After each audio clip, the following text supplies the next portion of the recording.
성도 여러분, 한 주간 평안하셨습니까? 이제 벌써 6월이 되었습니다. 오늘 6월이 시작하는 첫 안식일 금요일 예배를 맞이하게 되었습니다. 한 주간 얼마나 바쁘셨습니까? 정말 이 한 주도 다양한 삶의 현장에서 또 일하시다가 이 안식일을 맞이하여 하나님의 이 예배에 참여할 때 우리 마음에 큰 기쁨과 설레임이 있습니다. 또한 이 안식일을 맞이하게 되면 하나님을 만나는 그 기쁨이 있고 또 하늘에서 내리는 그 평안으로 우리 심령이 큰 평안을 누리고 또 하나님께서 주시는 말씀에 대한 그 기대, 어떤 말씀을 주실까 하는 기대감으로 마음이 설레기도 하고 또 성도님들을 뵙고 또 함께 교제하는 그 기쁨은 또 말할 수 없는 것이지요. 이 안식일 그와 같은 충만한 기쁨을 누리게 되시기를 제 이름으로 축복합니다. 오늘 저녁에 또 이번 주에도 참 감동적인 전화를 받게 됐는데 지난번에 제가 이 분당에서 함께 믿음 생활을 했던 우리 믿음의 교우 한 분이 전화가 왔습니다. 저희들 유튜브 방송을 오랫동안 못 보다가 오늘 처음으로 봤는데 오늘 보니까 우리 둔내 뉴스타트 교회를 건축 헌금에 대한 소식을 듣고 이분이 건축을 하겠다고 이렇게 전화가 오셨습니다. 이분은 연세가 80이 넘으신 분이십니다. 제가 얼마나 마음에 큰 감동이 있는지. 그래서 정말 한 분, 두 분씩 이렇게 이 교회를 세우는 일에 함께 협력하게 될 때 정말 감사한 마음이 있고 감동이 있는 것은 사실 뭐 내가 지금 현재 다니고 있는 그 교회도 아니고 이 둔내에 있는 뉴스타트 교회를 세우는 일에 헌금하는 일은 사실은 쉬운 일이 아니죠. 그리고 특별한 관계가 형성되어 있지 않으면 관심이 없는 일일 수 있습니다. 그럼에도 불구하고 여러분들이 이렇게 참여하게 되셔서 어느덧 이 교회가 우리 성도들의 연합된 헌신으로 세워지게 되어서 정말 마음에 큰 기쁨이 있습니다. 이번 주에도 둔내에서 참 다양한 공사를 했습니다. 이제 건물마다 새롭게 지붕을 새 지붕을 씌워서 깔끔하게 정리하고 또 땅을 다 파가지고 이 수도 공사를 건물마다 다 하면서 이제 땅을 다 파고 다시 덮고 또 이제 또 여러 가지 공사를 많이 했는데 그 중에 지금 이제 교회는 특별히 그 건물 중에 하나가 이제 우리 교회가 될 건데 이 교회는 지금 화장실도 완전히 다시 새롭게 뜯어 고치려고 합니다. 그래서 이 교회가 완전히 새롭게 깨끗한 하나님께 헌신된 그런 교회가 되도록 준비하고 있습니다.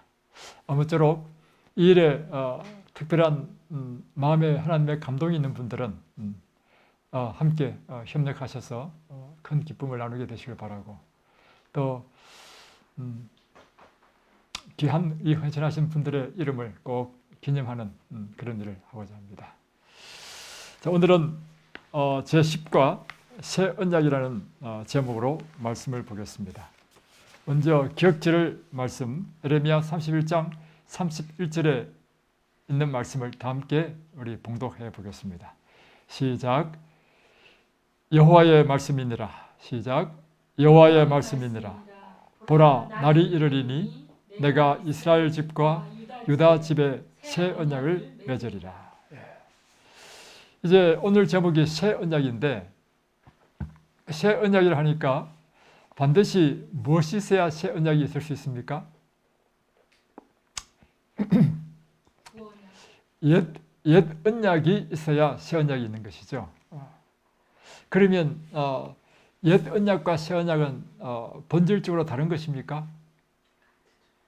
예, 언약은 같은 것인데 이제 새롭게 더 좋은 것으로 리모델링된 언약, 이런 표현이 적합한 것 같은데 그래서 왜 옛 언약과 새 언약이 동일한가? 그것은 언약을 주신 분이 하나님이시기 때문에 그렇습니다. 하나님은 옛날이나 지금이나 동일하신 분이시기 때문에 그분이 우리에게 하시는 언약도 동일하다는 것입니다.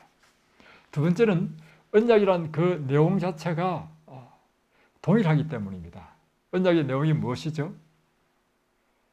하나님께서 우리에게 언약을 맺고자 하는 이 언약의 내용은 한마디로 표현하면 우리에게 잃어버린 모든 것을 회복시켜 주신다는 것이 바로 이 언약의 내용입니다.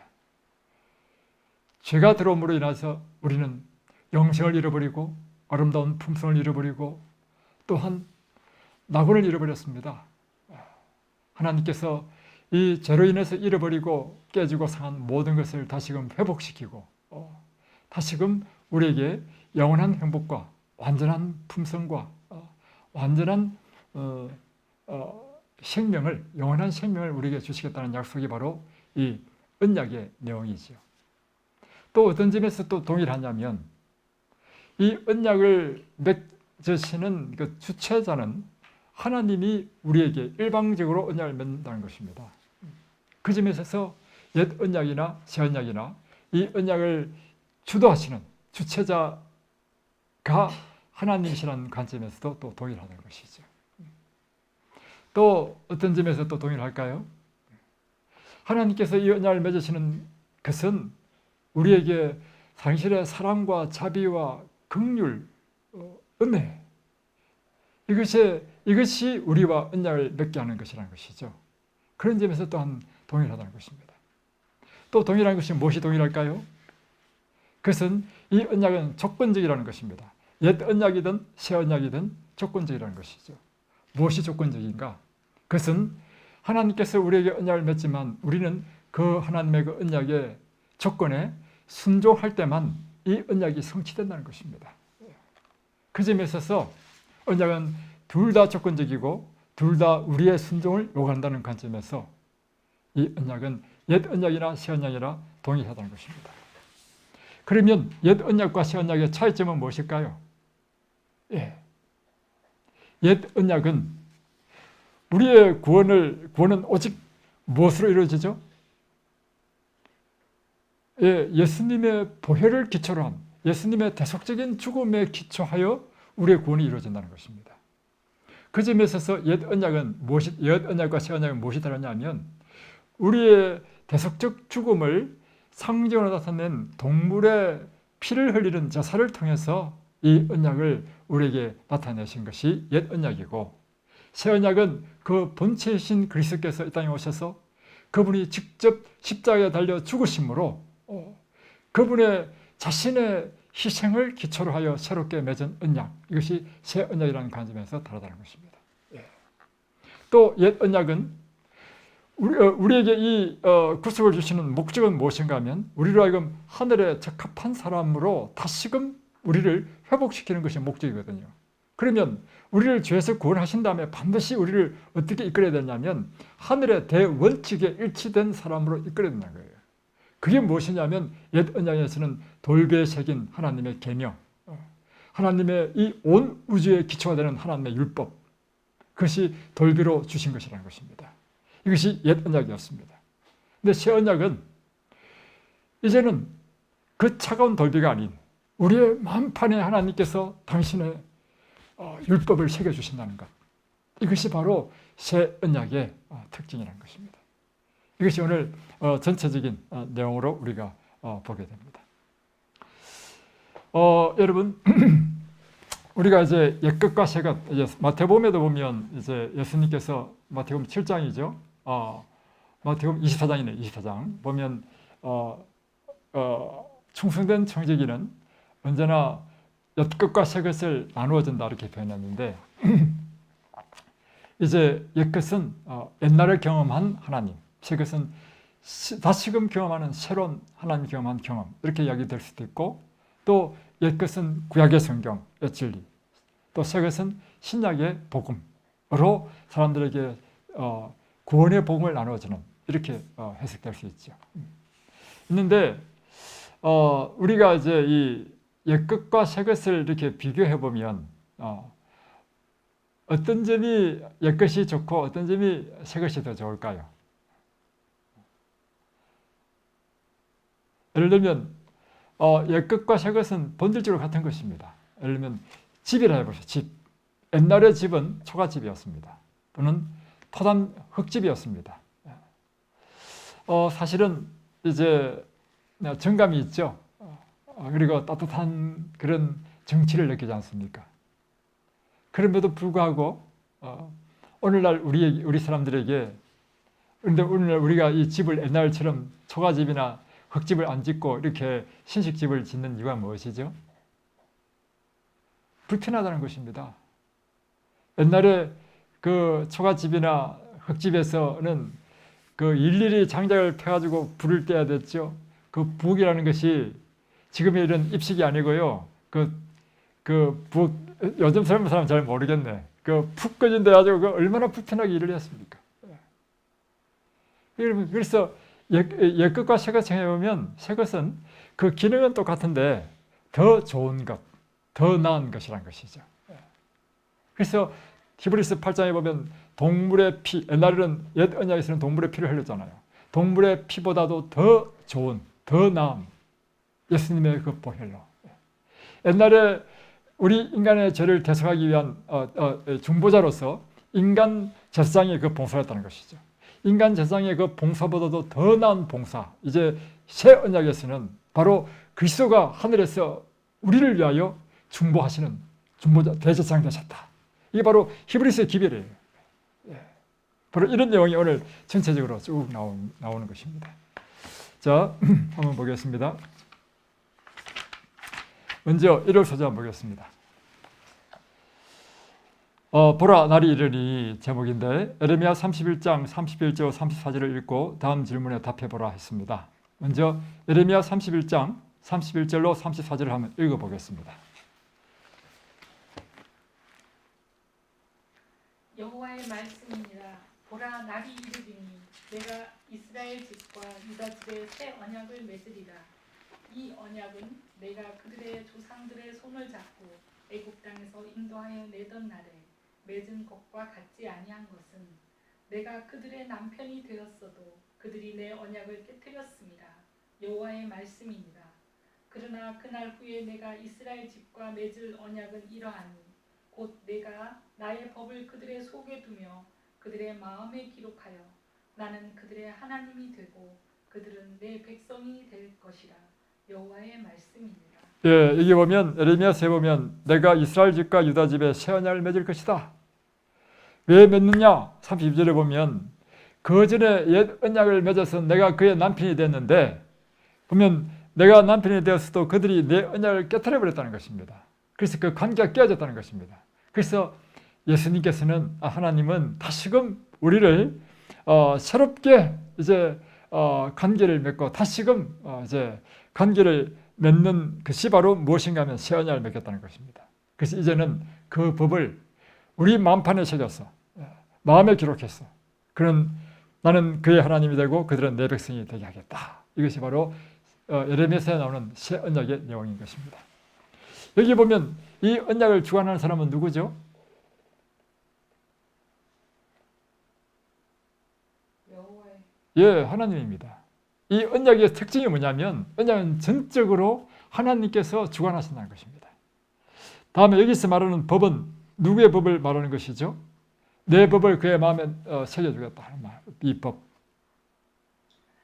예, 하나님의 율법인 것이죠. 하나님의 율법의 특징은 사랑과 공의와 자비와 진리, 이것이 하나님의 법의 특징인 것입니다. 온 우주의 통치의 기초가 되는. 그래서 3번 질문 한번 보겠습니다. 하나님께서 당신의 백성들과 맺기를 원하시는 관계에 대해 강조하기 위한 내용은 몇 절에 기록되어 있는가? 하나님께서 당신의 백성과 관계를 맺기를 원하는 간절한 그 표현이 있어요. 그 표현이 어떻게 표현되어 있죠? 그들이 다시는 각기 이웃과 형제를 가르쳐 이르기를 너는 여호와를 알라 하지 아니하리니 이는 작은 자로부터 큰 자까지 다 나를 알기 때문이다. 내가 그들의 악행을 사하고 다시는 그 죄를 기억하지 아니하리라. 여호와의 말씀입니다. 에레미야 31장 32절에 보면 내가 그들의 남편이 되었다 하는 표현입니다. 그러니까 가장 친밀한 관계가 바로 부부관계라는 거죠. 그래서 하나님께서는 당신의 백성과 맺기를 원하는 관계는 어떤 관계냐? 인간의 여러분, 친구가 아무리 좋지만 친구 관계보다도 더 친밀한 관계는 부부관계입니다. 이 세상에 가장 친밀한 관계는 요즘은 또 부부 사이가 안 좋은 사람은 또 이게 말이 안 좋을 수도 있겠지만, 안 맞을 수도 있겠지만, 여러분, 이 가장 친밀한 관계가 부부관계거든요. 그래서 하나님께서는 지금 이스라엘 백성과 내가 맺기를 원하는 관계는 바로 그런 관계를 맺기로 한다는 것입니다. 그런데 그들이 내가 그의 남편이 됐는데도 그가 나를 떠났고 깨뜨렸다는 것입니다. 그래서 관계가 깨졌다는 것입니다.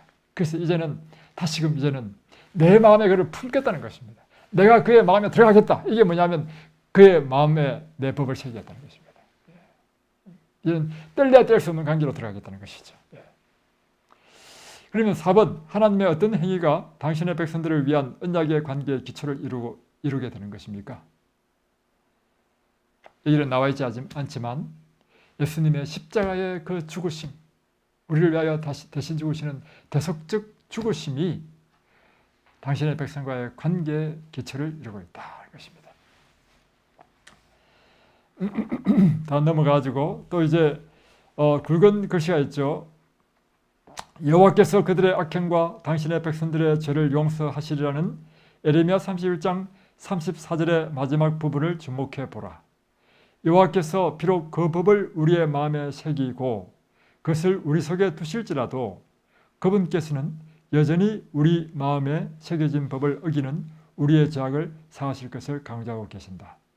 그렇다면 로마서 2장 15절에 표현된 것과 같이 율법을 우리의 마음에 새긴다는 것은 무슨 뜻인가? 자, 우리 마음에 하나님의 율법을 새긴다는 뜻이 무슨 뜻인가 이거죠.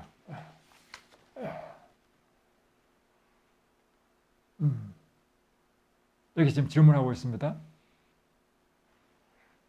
하나님께서 그 율법을 우리 마음에 새긴다는 뜻은 무슨 뜻인가? 로마서 2장 15절에 보면 한번 읽어보시겠습니까?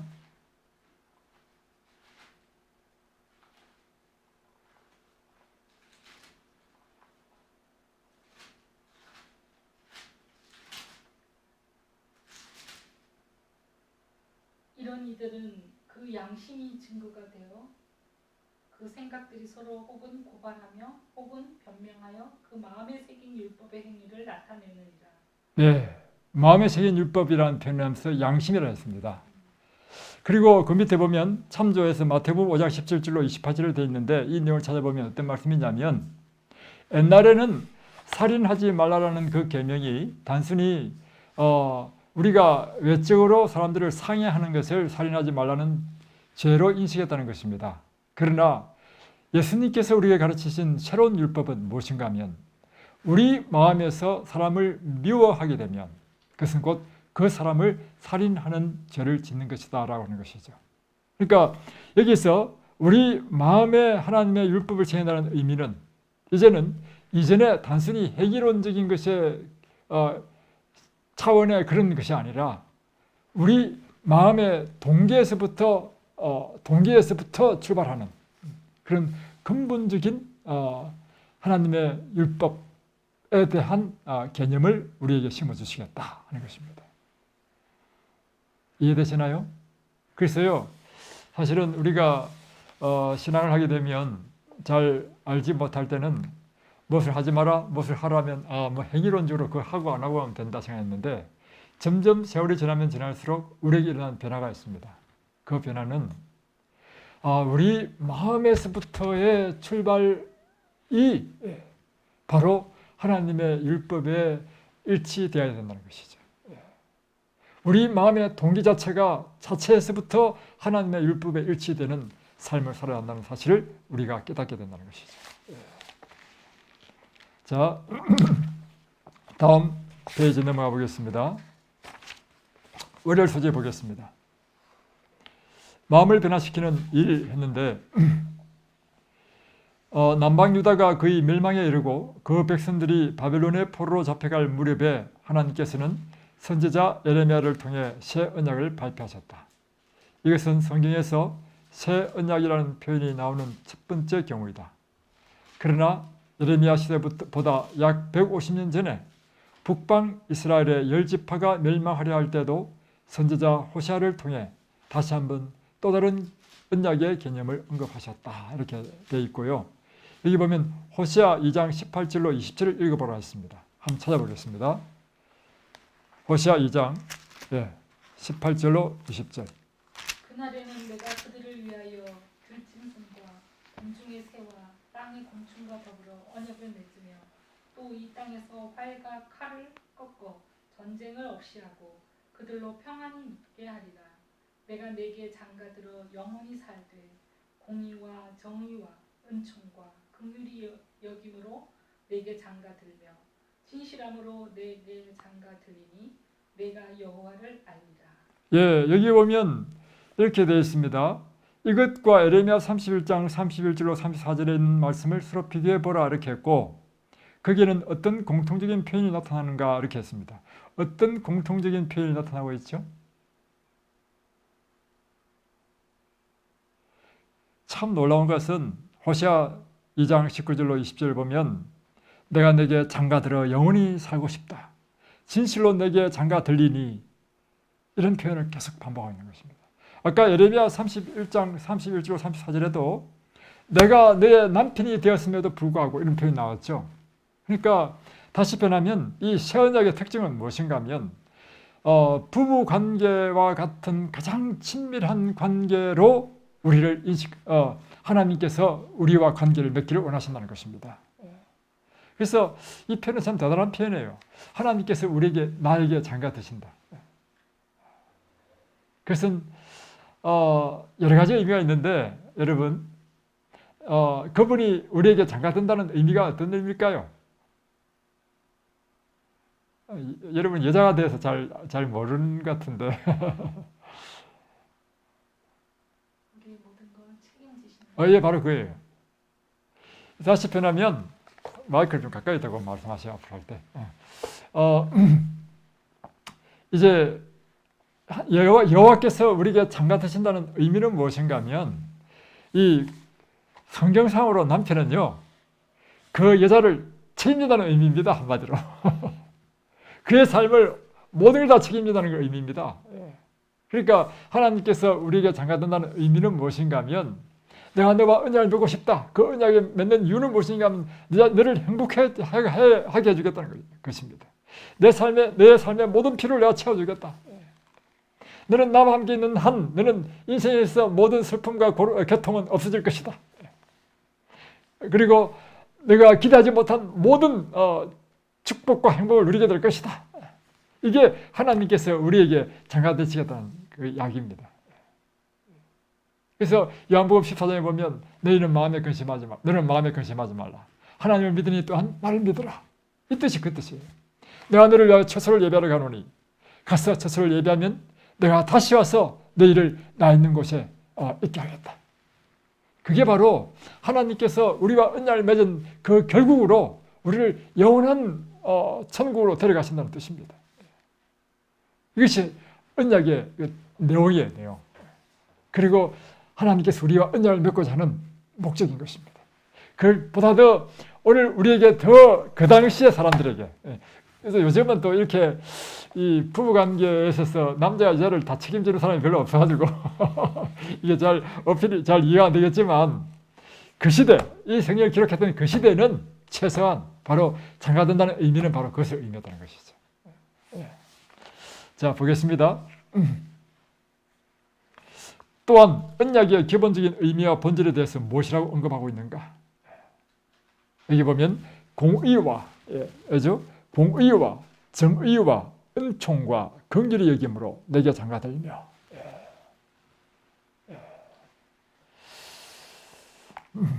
자, 또 다음 그 밑에 있는 거 보겠습니다. 다음 구절들을 살펴보라. 이 구절들이 구체적으로 새 언약에 대해 언급하고 있지는 않을지라도 그것들 속에서 새 언약에 담긴 원칙들을 보여주는 어떤 요소들을 발견하는가.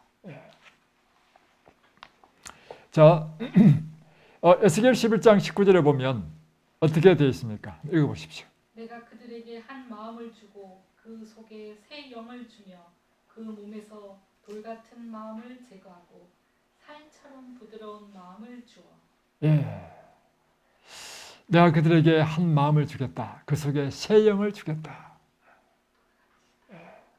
그 몸에서 돌 같은 마음을 제거하고 살처럼 부드러운 마음을 주겠다. 그러니까 다른 말로 표현하면 우리 마음도요, 우리 마음대로 되지 않는다는 것입니다. 하나님께서 우리에게 은혜를 베푸실 때만 우리 마음에 이렇게 새 마음을 갖게 된다는 것입니다.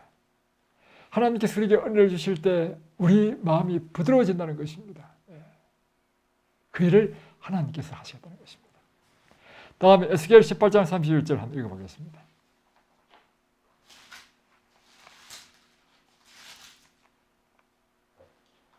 너희는 너희가 범한 모든 죄악을 버리고 마음과 영을 새롭게 할지어다. 예, 너희는 너희가 범한 모든 죄악을 버리고 마음과 영을 새롭게 할지어다. 여기서 보면 성경에서 나오는 보면 내가 너에게 이야기하는데 너는 모든 죄악을 버리라. 또 마음과 영을 새롭게 하라. 이렇게 하면 어떻게 느껴집니까? 우리는 마치 이것은 내가 죄악을 버리고 내가 마음을 새롭게 해야 된다고 생각하지 않습니까? 그러나 이 성경에서 뭘 하라 하는 의미는 무엇인가 하면 첫째, 우리는 할 수 없어요. 분명한 사실은 하고 싶어도 우리는 그것이 되지 않는다는 것입니다. 그래서 이 하라고 하는 의미는 무엇인가 하면 내가 이 말을 듣고 내가 하고자 하는 열망을 갖고 그렇게 소망하게 되면 하나님께서 그 일을 해 주시겠다는 약속인 것입니다. 그런데 어떤 사람에게는 이게 안 되느냐면 이 말씀을 들어도 마음에 감동이 없고 이 말씀을 들어도 그럴 마음이 없는 사람에게는 하나님께서 그 일을 행하실 수 없다는 것입니다. 그래서 비록 나는 할 수 없지만 하나님의 그 말씀을 순종하기 위하여 내 마음에 열망을 품고 그것을 소원하고 하나님께 구하는 자에게 하나님께서 죄악을 버리게 하시고 하나님께서 그 죄를 사하시고 그리고 그 마음을 새롭게 하시고 새 영을 부어주시고 한다는 것입니다. 다음에 에스겔 36장 26절 한번 읽어보십시오.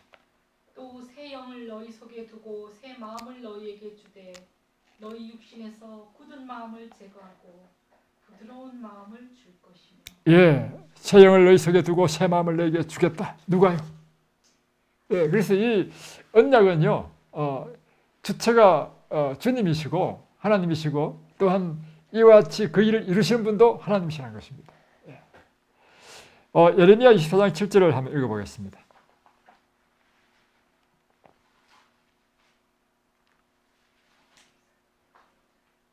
내가 여호와인 줄 아는 마음을 그들에게 주어서 그들이 전심으로 내게 돌아오게 하리니 그들은 내 백성이 되겠고 나는 그들의 하나님이 되리라. 참 놀라운 말씀이죠. 여호와를 아는 마음을 하나님께서 그들에게 주신다. 그러니까 우리가 여호와를 인정하고 그분을 아는 것도 내가 아는 것이 아니고 하나님의 선물인 것입니다. 하나님께서 주셔야만 된다는 것입니다. 참 놀라운 것이죠. 그래서 제가 요즘 느낀 게 있습니다. 요즘 제가 우리 자녀들을 위해서 기도하고 또 우리 성도들을 위해서 기도하면서요, 제 마음에 점점 깨닫는 게 있습니다. 그것은 뭐냐면 우리에게는 절대적으로 하나님의 은혜가 필요하다. 하나님 우리에게 은혜를 베풀어 주시고 우리 자녀에게 은혜를 베풀어 주시고 우리 성도들에게 은혜를 베풀어 주십시오. 왜냐하면 성경에도 나와 있는 것처럼 있지만 이 달리기를 잘한다 해서 반드시 1등하는 사람 1등하지 않고요. 뭐 힘이 세다해서 반드시 뭐 승을 빼앗는 것도 아니라는 것입니다. 우리 인생을 살아보니 그렇더라고요. 이 성경에 있는 말씀이 맞아. 그래서 아무리 다름질을 잘한다 하더라도 1등을 하는 것은 그 사람에게 달리지 않더라는 거예요. 이 모든 것이 하나님에 달렸다는 거예요. 그러니까 제가 깨닫는 바는 우리는 전적으로 하나님의 은혜를 입어야 되는구나. 그래서 요즘 제가 묵상하는 가운데 이 세상에 가장 좋은 이름은 은희다. 은희. 은희 뜻이 뭐냐면 은혜 은자 계집 희자거든요. 그래서 은혜를 입은 계집, 은혜를 입은 여자. 이야, 참 정말 이름 참 좋은 이름입니다. 그러다 또 앞에 또 양이야. 양처럼 순하고 은혜 입은 여자. 그래서 정말 우리는 절대적으로 언약. 그래서 늘 이어서 이제다. 그래서 이번 주도 이제 우리 둔내에서 일을 하고 있을 때 또 제가 아시는 분들이 이제 방문 오셨어요. 와가지고 둘러보시고 할 때 이제 제가 쭉 설명했습니다. 이것은 이렇게 할 것이고 또 이런 계획을 갖고 있고 또 이런 계획을 갖고 있습니다. 라고 했지만 맨 마지막에 제가 반드시 한 말이 있습니다. 말할 때마다. 그러나 이것은 제 계획일 뿐입니다.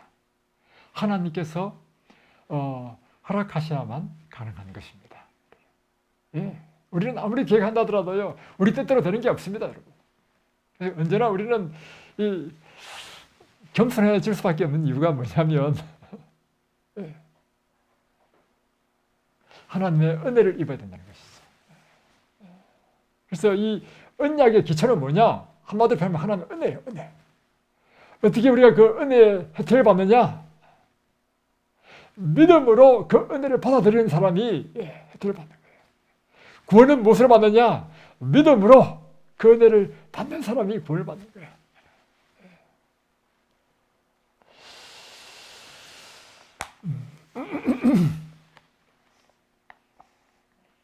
자, 다음에 139페이지 보면 영감의 교훈이 있죠. 한번 읽어보겠습니다. 성령으로 새로워진 마음의 특징. 세속적 마음을 가진 사람은 하나님의 말씀을 명상하는 데서 기쁨을 발견하지 못한다. 그러나 성령으로 새로워진 마음을 가진 사람에게는 성경에서 거룩한 미와 하늘의 빛이 비춰온다. 예, 세속적 마음을 가진 사람은 하나님의 말씀을 보도 감동이 없다는 것입니다. 하나님의 말씀을 보더라도 기쁨을 발견하지 못한다는 것입니다. 그러나 이 성령이 우리 마음에 임하면 이 성령을 볼 때 우리 마음에 놀라운 감동이 있고 기쁨이 넘치고, 여러분, 그래서 여러분에게 성령이 함께 하신다는 테스트를 할 수 있는 자가진단 테스트를 가르쳐 드리겠습니다. 그게 뭐냐면 여러분이 성경을 읽을 때마다 말할 수 없는 마음의 감동이 있고 기쁨이 있으면 여러분에게는 성령 충만한 삶을 살고 있는 것입니다. 그런데 말씀을 봐도 이 말씀에 별로 흥미를 느끼지 못한다. 그럼 여러분은 세속적인 사람입니다. 성령이 있지 않다는 것입니다. 이 성령이 우리에게 임하시면 이 말씀이 막 빛처럼 우리 마음을 막 감동시키고, 그래서 이 새 언약에 있어서 이와 같이 우리 마음을 새롭게 하고 우리 마음에 하나님의 율법을 새겨주는 것은 누가 하는 일이죠? 바로 성령께서 하시는 일인 것입니다. 자, 화요일 소절로 넘어가 보겠습니다. 옛 언약과 새 언약이라는 제목인데 먼저 이사야 56장 6절로 7절 한번 읽어보겠습니다. 또 여호와와 연합하여 그를 섬기며 여호와의 이름을 사랑하며 그의 종이 되며 안식일을 지켜 더럽히지 아니하며 나의 언약을 굳게 지키는 이방인마다 내가 곧 그들을 나의 성산으로 인도하여 기도하는 내 집에서 그들을 기쁘게 할 것이며 그들의 번제와 희생을 나의 제단에서 기꺼이 받게 되리니 이는 내 집은 만민이 기도하는 집이라 일컬음이 될 것입니다. 예, 이제 이사야 56장에도 이제 새 언약이라는 그 개념이 있다는 것입니다. 자, 여기 보면 이제 이사야 56장에 보면 이렇게 돼 있죠. 여호와 이제 어떤 조건이 부여됐는가? 자, 여기 보면 중간에 보면 이렇게 굵은 글씨로 돼 있죠. 위에 기록된 이사야서의 말씀을 읽어보라. 여호와를 섬기고자 하는 자들에게 어떤 조건이 부여되어 있는가? 하나님께서 그들에게 요구하신 것과 오늘날 우리에게 요구하시는 것 사이에 차이점이 있는가? 이렇게 돼 있잖아요. 자, 그래서 다시 이사야 56장 6절로 7절을 보면 어떤 조건이 부여되는가? 첫 번째, 여호와와 연합하여 그를 섬기는 사람. 두 번째, 여호와 이름을 사랑하는 사람. 세 번째, 그의 종이 되는 사람. 네 번째, 안식일을 지켜 더럽히지 아니하는 사람. 이 뜻은 뭐냐면 안식일을 포함하여 하나님의 율법을 존중하는 사람이라는 뜻입니다. 다음에 다섯 번째, 나의 언약을 굳게 지키는 사람. 이런 사람은 유대인이든 이스라엘 사람이든 이방인이든 관계없이 하나님께서 은혜를 베푸신다는 것입니다. 이방인마다, 지키는 이방인마다 내가 곧 그들을 나의 성산으로 인도하여 기도하는 내 집에서 그들을 기쁘게 할 것이며, 이렇게 되어 있잖아요.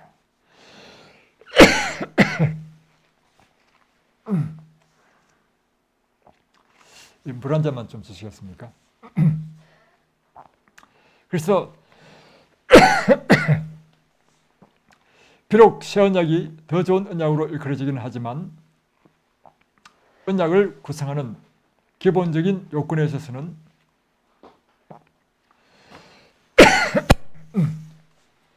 옛 언약이나 새 언약에 별다른 차이가 없다. 한번 읽어보십시오. 비록 새 언약이 더 좋은 언약으로 이끌어지긴 하지만 언약을 구성하는 기본적인 요건에 있어서는 옛 언약이나 새 언약에 별다른 차이가 없다. 동일하신 하나님께서 은혜를 통해 구원을 제공하시고 동일한 하나님께서 믿음으로 용서의 약속을 주장하는 자들을 찾고 계시며 동일하신 하나님께서 유대인이건 이방인이건 간에 믿음의 관계를 통해 그분을 따르기로 하는 자의 마음에 당신의 법을 기록하시기를 원하십니다. 신약에서 유대인들이 은혜의 택하심에 반응하여 예수 그리스도와 그의 복음을 받아들였다. 한동안은 우둔하게 된 자들과 달리 은혜로 선택받은 남은 자인 그들이 교회의 중심이었다. 예, 그러니까 이 언약에는요 유대인과 이방인의 차이가 없다는 것입니다. 처음 예수 그리스도의 복음이 전해졌을 때는 유대인들이 교회의 중심이었지만 이제 점차 전에 믿지 않던 이방인들이 복음을 받아들이고 하나님의 참된 백성들에게 접붙임 바 되면서부터 이제 오히려 이제 이방인이 주가 되는 이 교회에 말이죠. 그래서 오늘날 이 시대 전 세계에서 각 곳에 그 당시에 이방인이었다 하는 전 세계 사람들이 다 주를 믿게 된 것입니다. 그래서 이제 국적과 그리스도께서는 국적과 인종에 상관없이 모든 믿는 자들을 위해 새 언약의 중보자가 되셨다 하는 것입니다. 다음 수요 소절로 넘어가 보겠습니다. 이제 히브리서 8장 6절에 있는 말씀으로 또 더 좋은 언약에 대해서 배우게 되는데 새 언약은 더 좋은 언약이다 하는 뜻입니다. 자, 먼저 히브리서 8장 6절 한번 읽어보겠습니다. 그러나 이제 그는 더 아름다운 직분을 얻으셨으니 그는 더 좋은 약속으로 세우신 더 좋은 언약의 중보자시라.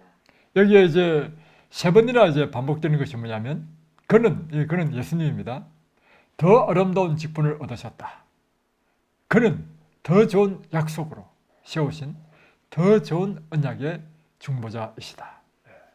그래서 예수님께서 십자가의 보혈로 다시금 새롭게 하신 이 새 언약은 더 아름다운 더 좋은 언약이다 하는 것입니다. 이제 이렇게 되어 있죠. 어제 교과에서 우리는 옛 언약이나 새 언약이나 언약의 기본 요건에 있어서는 동일하다는 사실을 배웠다. 구원은 오직 하나님의 은혜의 선물이며 우리의 죄를 용서하기 원하시는 하나님을 믿는 믿음으로 말미암아 주어진다. 이러한 용서의 결과로 우리는 그분과의 관계 속으로 들어가게 되고 그 안에서 믿음과 순종으로서 그분께 복종하게 된다. 그래서 그럼에도 불구하고 히브리서는 새 언약을 일컬어 더 좋은 언약이라고 하였다. 더 좋은 언약이란 무슨 의미인가? 어떻게 한 언약이 다른 언약보다 더 좋은 것이 되는가? 이렇게 이제 질문하고는 이제 그 밑에 보면 옛 언약이 실패한 우리는 어디에 있었는가 이렇게 나왔잖아요. 히브리서 8장 7절로 8절에 한번 읽어보겠습니다.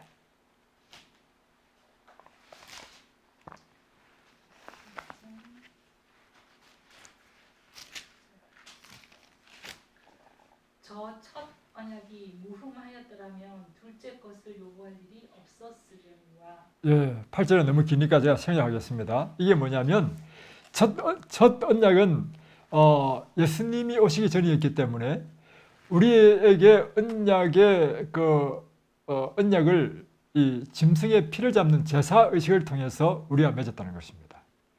그래서 짐승의 피를 흘렸지만 그 짐승의 피가 우리의 죄를 깨끗게 해주는 것은 아니고 그것은 상징이었다는 것이죠. 그것은 예수님께서 오셔서 우리 대신 대속적인 죽음을 죽으실 때만 의미 있는 것이라는 것이죠. 그런 의미에서 옛 언약보다 직접 오신 그리스도의 희생은 더 좋은 새 언약이다. 이런 의미라는 것입니다. 그래서 이제 그 내용이 이제 밑에 쭉 나와 있죠.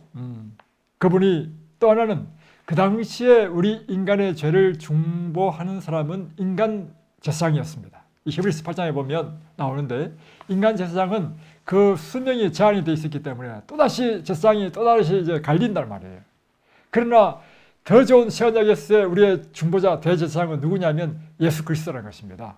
예수님께서는 영원한 하나님이시기 때문에 인간 대리자인 제사장과는 비교할 수 없는 더 좋으신 우리의 대제사장이라는 의미에서 새 언약이 더 좋은 언약이다, 이런 의미가 이제 내포되어 있습니다. 자, 이제 다 넘어가고요. 이제 목요일 소주로 넘어가겠습니다. 새 언약의 제사장, 계속해서 이제 이어지는데요. 똑같은 내용인 것입니다. 그래서 제가 설명한 것을 이제 다 보면 되겠고요. 이제 금요일 소주로 넘어가 보면 여기 참 감동적인 내용이 있습니다. 두 번째 문단에 보면 이 평화의 언약의 가장 두드러진 특징은 죄인이 회개하고 죄에서 돌아섰을 때에 너무나도 풍성한 용서의 자비가 주어진다는 것이다. 내가 저희 불의를 긍휼히 여기고 저희 죄를 다시 기억하지 아니하리라고 주님은 회개한 자에게 선언하신다. 하나님께서는 죄인에게 자비를 베푸시기 위하여 공의를 저버리시는가? 그렇지 않다. 하나님은 죄를 묵인하여 넘기심으로써 당신의 율법을 모욕하실 수 없으시다. 새 언약에서는 완전한 순종이 생명의 조건이 된다.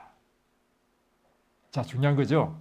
예수님께서 십자가에 달려 돌아가셨다 해서 하나님의 율법이 폐기되거나 우리에게 순종이 이제 요구되지 않는 것이 아니라 그분은 새 언약에서는 완전한 순종이 생명의 조건이 된다는 것입니다. 만일 죄인이 자기 죄를 회개하고 자백하면 그는 용서를 받을 것이다. 죄인은 그리스도의 희생으로 말미암아 용서를 보장받게 된다. 그리스도께서는 회개하고 믿는 모든 죄인들을 위해 율법의 요구를 만족시키셨다. 오늘 이와 같은 새 언약에 대한 것을 이제 공부하게 됐습니다. 오늘 이 말씀을 통해서 우리는 새 언약 안에 사는 우리, 그래서 언제나 이 새 언약은 그리스도를 믿을 때 성령께서 우리 안에 들어오심으로 일어나는 일입니다. 여기 지금 성령에 대한 말씀은 거의 없는데 우리 마음을 새롭게 하시는 분, 그 하나님이 성령 하나님이시라는 것입니다. 우리 마음에 하나님의 율법을 새기시는 분, 성령 하나님이신 것입니다. 그래서 오늘 이 시대는 성령의 시대입니다. 그래서 우리는 날마다 하나님의 성령의 충만을 구해야 되는 것입니다. 그래서 우리의 표현은 두 가지가 되어야 되는데 첫 번째는 오직 예수, 두 번째는 오직 성령 충만. 오늘 언제나 성령께서 우리의 마음에 충만하게 임재하셔서 그분이 내 안에, 내가 그분 안에 사는, 거하는 그런 동행의 삶을 살게 되시는 행복한 안식일 되시기를 주의 이름으로 축복합니다.